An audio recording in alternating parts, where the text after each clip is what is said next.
Let f of x equals x minus 5 and g of x represent the graph of some unknown function. Consider the composition function g of f of x. Okay.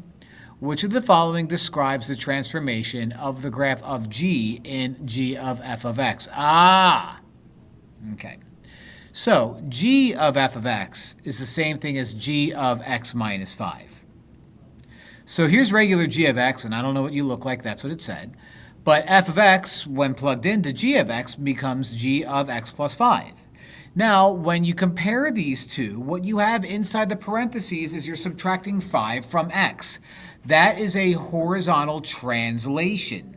Now, when it's negative 5, it's backwards of what you expect. So this is going to be a horizontal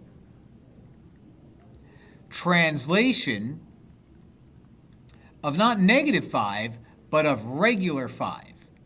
And in layman's terms, that just means you go right 5, homie. And they want the layman's terms for this one. So A for layman's terms. Please like and subscribe. The answer's A.